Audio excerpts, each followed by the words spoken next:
Hello everybody, Legend for Life here, bringing you guys a brand new chaotic deck profile. This time around it is Riverlands. For those who don't know, Riverlands are a tribe that are focused on having pretty good balanced stats with a general preference towards wisdom.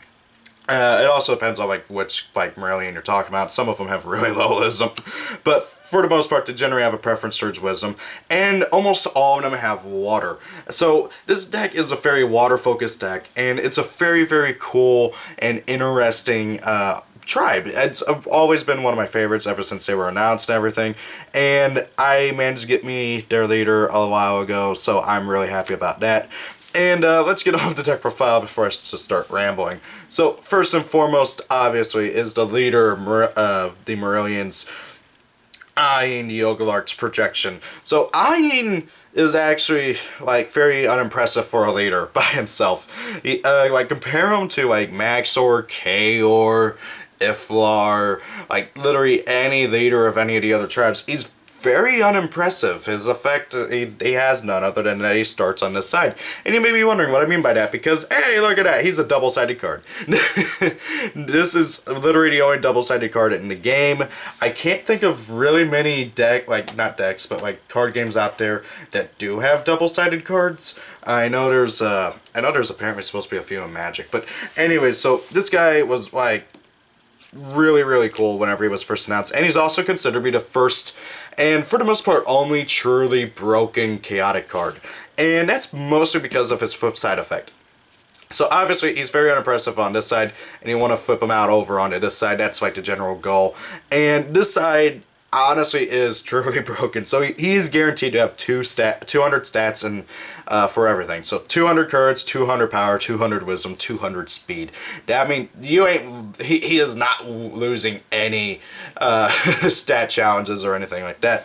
And he has 100 health, which honestly was the highest for quite a while, but then Core came out with 150 health and just kind of was ha. So what does this thing do?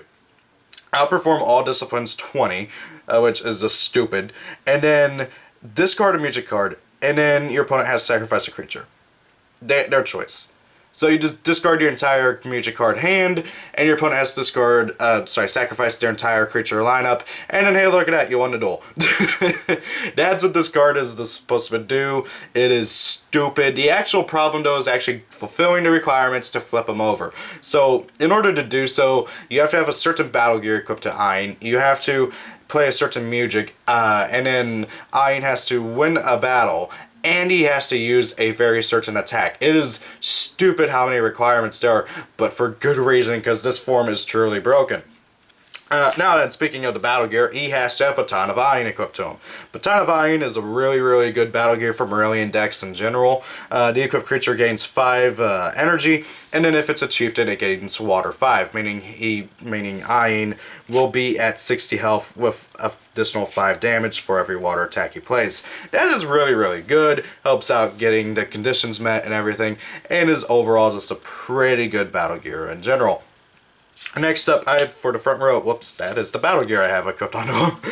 This is Nuklearn. Nuklearn is a pretty good fluid morpher. A lot of fluid morphers are not battle-oriented. Nuklearn is, which is kind of funny because his Danian form is not battle-oriented at all.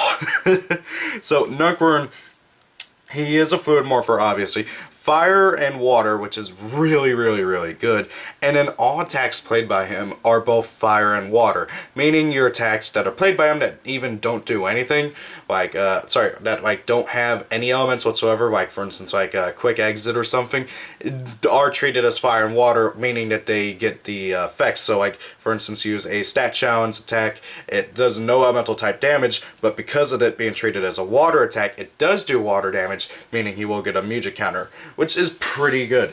Now then, another cool thing about him, and actually one of the big reasons why I like him so much, is that if he dies while he has exactly 3 music counters, he comes back to your side of the battle board in a unoccupied space, which is really cool, and very annoying for your opponent.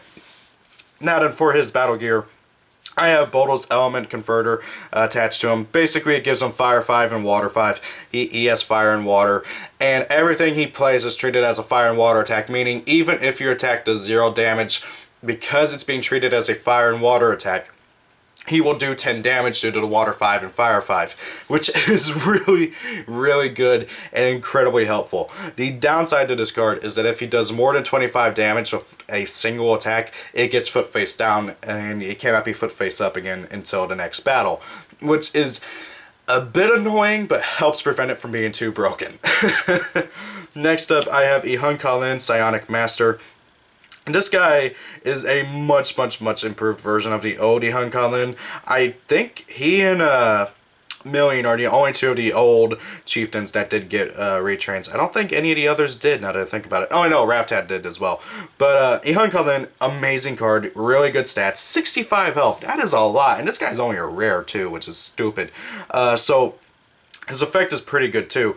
You discard a mutant card and then increase the damage of his next attack by 10. And that has nowhere on it once per turn, so you can do it multiple times, and you can just totally like screw over your opponent by having like a 60 damage attack pretty easily. Now then, to help him out, get more damage in, I have the Coral Amber Shard attached to him. That basically gives him Earth, and basically a lot of water attacks also do Earth damage, so it allows you to cover more ground with your damage and everything. It does give bonus effects to Coral creatures, but Untitled not Coral, so that kind of sucks. Next up for the middle row, I have Richudag. Richudag is a really cool monster. Fun fact, this guy is actually also my first Marillion that I pulled myself. Super rare too. So he has pretty good stats overall. 50 health, water, you know, basic stuff. And then his effect is really helpful. So at the beginning of combat, your creature gains 50 to its lowest discipline, your choice of tide. That is really good, helps out a lot, can really cover stat challenges, stat fails, stuff like that, and of course stat checks, and it's just a really good and useful effect. And then on him, I have another Baton of Iron. It helps him out a lot, and he's one of the other chieftains that are really helpful. Pretty good, you know, battle gear in general for chieftains. Next up is Barakatan, the Coral Smith. This guy is one of my personal favorite cards, and I didn't manage to get him until about a month or two ago, which is kind of sad. So he has actually kind of mediocre health, but however his stats are pretty good, with pretty good overall balance stats. 45 health is nothing too shabby, nothing too good either, but however his effect makes up for it so much because it helps cover a lot of ground.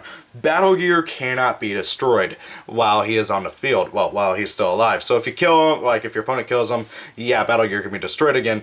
But so long as he's around, battle gear can't be destroyed, meaning your opponent can't screw over your plans to flip over Ayn by destroying the Baton of Ayn, locking you out of one of the requirements, which is really useful. And then, of course, for his battle gear, I have a shard equipped onto him because he is a Coral, and this is just a really good shard. So this is the Coral shard of the Tidal Crest, and basically the equipped creature gains Water 5, nothing too major. And then, if you have 8 total music counters spread amongst your group, sorry, your team, your deck, really, you know, your two fluid morphers and stuff, he gains 40 health. So he jumps up to 85 health, making up for that kind of lackluster health, making him into like, whoa, this is really good. And then, of course, this is revealed at the beginning of the game, and it's a unique battle gear too, which is kind of annoying, but oh well. Really good battle gear overall for him, which I really like. I had a tough time choosing between this and just a standard Coral Amber. I thought about going with another Amber for him, but I decided to go for this one because I really like the extra health and the Water 5. Kind of been flip-flopping though, testing out between. I guess you could really switch out the Tidal Crest for an Amber if you wanted to. And then finally, for the last creature and the one in the back, we have Cerulean, the Song Thief. This guy is one of the scariest fluid morphers in the game. So he is a fluid morpher, obviously, and he is not one for battle.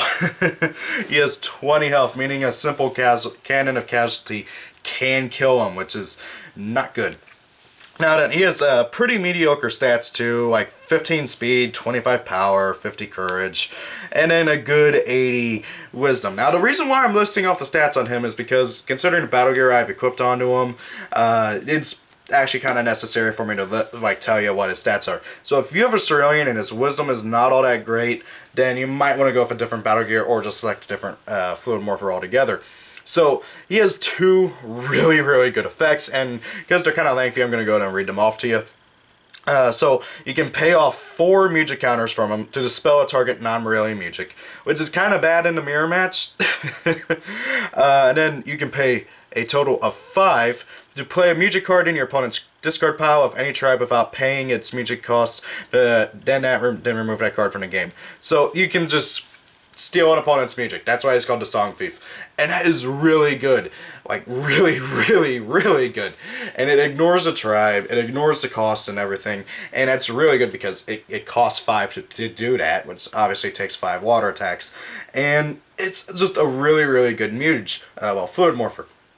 So obviously the big thing about him is that he is very susceptible to music, and generally speaking, your opponent's probably going to try and kill it right from the beginning of the game, like if your opponent has Cannon a Casualty or something. And that's why I have equipped onto him the Isaiah Mind Probe. So the Isaiah Mind Probe, it begins the game face up, like the shards, and so long as it's equipped to the creature, that equipped creature cannot be the target of music or abilities played by a creature with lower wisdom than it. So if your opponent has a creature with like a pretty low wisdom stat and they want to try and cast Cannon a Casualty or anything else that tries to target it to destroy it, they can't because Isaiah Mind Probe says no, you can't. Which is really, really, really good and useful, and I like it a lot. It saves Cerulean a lot. He can't be targeted by music or abilities with creatures with lower wisdom than his. And he has 80 wisdom. That can cover a lot of ground. Granted, though, there are some Muges that have a lot higher wisdom than him. I think some variants of Nadrin have higher wisdom than him, generally speaking. But, however, it's just a really helpful battle gear. Now then, on to the attacks. Starting off with the attack cards I play 2 of first. I play 2 Ice Discs. This card is amazing. 10 base damage, 10 water, 10 earth. And then your opponent may not play activated abilities. I couldn't remember exactly what it did. I had to flip it over and read it. Really, really good and powerful attack. Just 30 damage with a lot of my creatures, and obviously, just 20 for most of them. Because not everybody has Earth. But still really, really, really powerful. Next up, I played 2 Caustic Cascade. I had a tough time between this and Flood Force, but I only had 1 extra Flood Force, and so I decided to go with this instead. Really good attack, 20 base water, and it's a 2-drop though, which kind of sucks, but hey, 20 damage is really, really good. Here's one of the other requirements for Ayin to get flipped over. Rage of Ayin. You have to play this card at least once in the battle that Ayin is battling in order to be able to flip him over. Does 5 base, 5 water, and then if your creature is a chieftain, it does another 10 damage. Almost everybody I have in my deck is a chieftain. I think only like 2 of them are not chieftains. No, 3 of them are not chieftains. So I play 3 chieftains, 3 non-chieftains, which is pretty good overall. And so, of course, with other things, it does a lot more damage. Like, for instance, with the Baton of Ayin, it'll do about 25 damage, depending on what your creature has and if anything else is going on with it. Very, very powerful attack card. And it's only a 1-drop, too, which is really useful. I play 2 Delirium, stat check, wisdom 50, deal 5 damage. It's just a 0-drop, and it's kind of there to be a 0-drop. 2 Reverberate. It's a 0-drop. If you have a 0-drop, if you have another copy of Reverberate in your graveyard, it does 10 damage. So it's kind of just there, and it's one of my more favorite 0-drops because it does do 10 damage after you activate the second one. Next up, Quick Exit. I mentioned this card earlier. I like it a lot. It's Challenge, Wisdom 15, deal 10 damage. As I said earlier, Merlians have a specialty, or rather, I say preference towards Wisdom stat, and so this really helps out, and is just a pretty good, just base 10 damage. 2 Fear Projections. Your opponent's creature loses 20 courage. Pretty helpful. And now for the cards I play 1 of. 1 Super Cold Rain, 15 base, 25 water. So that's 40 damage right off the bat by itself. And then with other things, it can do so much more damage. It's ridiculous. This card can one-shot most creatures in the game, and it is super scary. But not even that, it does so much more. Because And then, after you play it, your opponent must remove exactly 4 music counters from creatures they control. Now, the sad thing is that they have less than 4 music counters. That doesn't happen because they have to remove exactly 4. So if they have like 3, they don't remove all 3. It just kind of doesn't do that. Now, if they have like 5, then yeah, they have to remove all but 1. It's a really, really powerful attack. Next up, 1 Deluge of Doom. I would probably play 2 if I had more than 1. I thought I had like a whole bunch of them, but I don't. I only have 1, which kind of sucks. But oh well, Deluge of Doom's pretty good. 0 damage, but 10 water, 10 earth, and then if you have water, your opponent's creature, opposing each creature loses 25 courage. Pretty helpful. 1 Foot Force. I mentioned Foot Force earlier. It's basically a slightly weaker Caustic Cascade. It's a 1 drop for 15 water damage. Really, really helpful. Really, really good. If I ever manage to get a second copy of it, for like a second free copy, I should say, I would totally put this card in here as a 2 of. I only have 2 other copies, and it's in another deck, and I don't want to take it out for that. 1 Aftermath Feint. So basically, if your engaged creature dies, you get to draw 2 attack cards, discard 2 attack cards. Really helpful for getting Reverberate and Graveyard, and just for kind of trying to get through all the crappy 0 drops. 1 Luke Quest and Swirl. It does 10 water damage, but you lose water until the end of the turn. It's a good 0 drop. And then finally, 1 Flashman. If I had more than 1 copy of this, I'd totally play 2. It's one of my favorite 0 drops. So, stat check, Wisdom 50, heal 5 damage, heal 5 energy. It's just always really, really nice to be able to just heal your creatures. Yeah, it's only 5 energy, but it's still nice. Now then, for the musics. Here's the main important one. Calling of Eyen. It's a 5 cost. If eyeing, and here's what it does. If eyeing the Ogre projection, 1 combat this turn, while equipped with Baton of Eyeing, and you have played Rage of Eyeing this turn, flip over Eyeing the Ogre projection. So, you have to activate this. It's a 5-drop music. You have to have Eyeing kill a creature. Eyeing has to be equipped with Baton of Eyeing, and then Eyeing has to play Rage of Eyeing. Okay, that is, let's see, 1 attack, 1 combat, 1 battle gear, 1 music. That's 4 total things you have to do or have in order to flip him over. As I said, it is almost like Exodia for freaking chaotic. It is so stupid. Granted though, doing so is well worth it, because since Eyen has to kill a creature, that means you will have 5, your opponent will have 5 at minimum creatures left, and then you will have 5 music 5 music cards in your hand after playing this, which means then you will be able to discard the whole rest of them and just nuke your opponent's field. Now then, I only play 1 because you realistically only need 1. Granted though, I should probably play 2 just in case if it gets dispelled or something. But, however, that doesn't really happen too much, and I have ways to counter that. And also, this card's kind of hard to find. I only have 1 because I can only find 1. Next up is Cadet's Clash. Basically, you pay a music counter to negate a music and return it to the hand. Now, you may think, oh, you're just giving it back to them. They'll just activate it again. Here's the thing. They already spent the music counters for that music. So therefore, they can't just activate it right again unless they have a crap ton of music counters left. Or if they're playing Marillions and have, just a crap ton of music counters from Fluid Morphers. So it's overall a really good card for most decks that you're going against. I like it a lot. And also you can negate your own. So if like your opponent tries to dispel this, you can chain, return it to hand. Next up is the Melody of Mirrored Actions. Basically, it destroys a battle gear. Which, okay, yeah, it sounds counterintuitive with Barakaton, but Barakaton's not always going to be there, and so just in case, I like it being there. Not to mention, you can still pay the cost to play it, so if Nukworm's about to die and he has like 5 music counters, you can activate this, target a battle gear. It won't get destroyed, but Nukworm will lose those 2 music counters, he'll go down to 3, and then he can die and then come back, which is really, really useful. Next up is the Sporn's Battle Song. So basically, when you play this, the engaged creature, sorry, if the caster is engaged, the opposing engaged creature and the caster gain energy equal to their lowest discipline. So it heals you and your opponent's creature by their lowest discipline, which is pretty helpful for with Nunkwern because he has really good stats overall and he can just heal almost back up to full health. Of course, that also goes for your opponent, which is kind of annoying. Next up is Cure Morph Chords, heal 20 damage to target Fluid Morpher. Really helpful for Nunkwern, and of course Cerulean. Of course Cerulean only has 20 health, so if he goes up below 20 he's dead. But it's still really helpful. And then one of my favorite healing spells in the game, Carnivore's Keening. Target creature gains 30 health and 10 recklessness. Really, really helpful. It can save your creatures. Now, notice how it says gain and not heal. Gaining and healing are two different things. Gaining means your creature permanently gains that amount of health, and while healing heals up to the current creature's max health. So, like for instance, healing can't go above Ain's max health of 60 thanks to Baton of Ain, but gaining gives them more. So that's really, really something, a big distinguishing thing that you got to keep in mind of. But this card is still really, really helpful.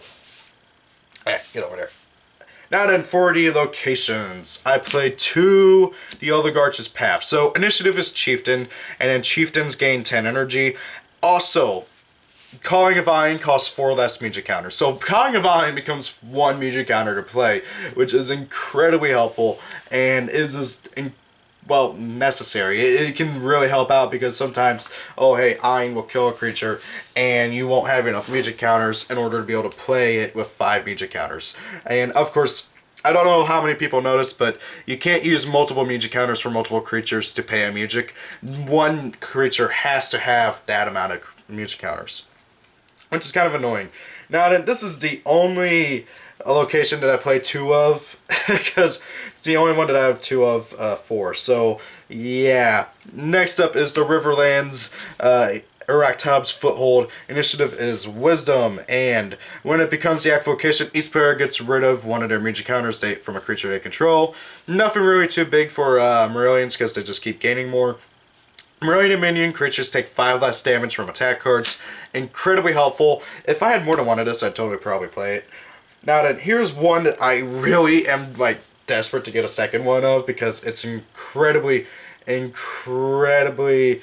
useful. So this is Mount Pillar Reservoir Nethuar's Foothold. Couldn't read his name for a second there. So initiative is Courage, and then when it becomes the active location, each player can return a chieftain in their graveyard back to the battle board. So if your Ain does die, you can bring him back. However, you won't have any battle gear on him. Now, I do have a way to kind of counter that, but we'll get to it here in a minute.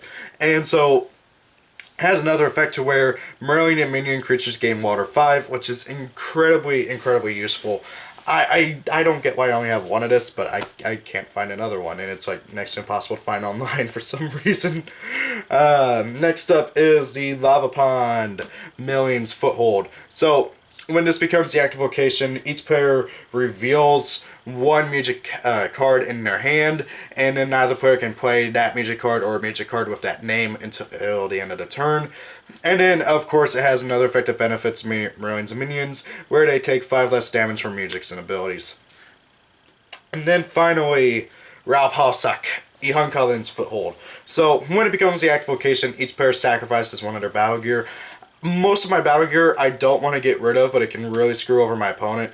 And of course, I don't really mind getting rid of Bodil's staying off of Nunkwern, because Nunkwern will just lose it anyways if he dies and comes back. But however, one of the big things is that while it's the active location, Marillion's minions, when they win a challenge, they gain 5 energy. So it's really helpful for just healing and just helping them survive for a bit longer. And then finally, well, I'm not done yet. We got 3 more after this. Bodil's Arsenal. Bodil's Arsenal is really useful in combination with Nethuar's one, if I remember right. That's the one that's the Monster Reborn. So when this becomes the active location, each player can select a battle gear in their graveyard and attach it to an unequipped creature. So basically, Okay, so you bring back your Ayn with Nethuar's Foothold, and then you bring back his battle gear with Bodol's Arsenal. This is another one that I need 2 of. If I had to, I'd totally play 2 of each of these, but I don't, which really, really sucks. Next up is Everrain. Initiative is Courage, Water attacks deal additional 5 damage, and then Earth attacks deal 5 less. Really, really helpful. Just 5 more damage. Next up is the Doors of the Deep Mines. Initiative is Speed. And then at the beginning of combat, engage creatures with water, gain 10 energy, which is really, really cool. Helps out your guys. Not everybody you're going to do against has water, so it just really helps for just gaining and just being able to keep going with your battles. And then finally, the Overworld Library. Initiative is Water, so your creatures will get to attack first. And then whenever engaged creatures gain Outperform Wisdom 5 and damage dealt by Courage attacks is reduced by 5. For some reason I thought it did something else. But yeah, really helpful really helpful for your wisdom challenges and stuff. So your what was it called? Quick exit will do 15 instead of 10 damage, which is pretty cool and helpful. So that's the deck profile, guys. Tell me what you guys think of it. If you would change anything, what's your thoughts and opinions on it? Recommendations for cards to play. I know I definitely have a lot of room to improve on it, but I've been really, really liking this deck a lot. It's a lot of fun. Marillions are my favorite tribe, so I'm always trying to find out new ways to play it. And I got a new idea for a Marillion deck that I want to try out after this. So be on the lookout for that sometime. I don't know when. I gotta actually build it and then test it out against friends. So guys, thank you all for watching. Hope you guys enjoyed the video. Have a great day. If it's your birthday, happy birthday. And see you all later. Peace out.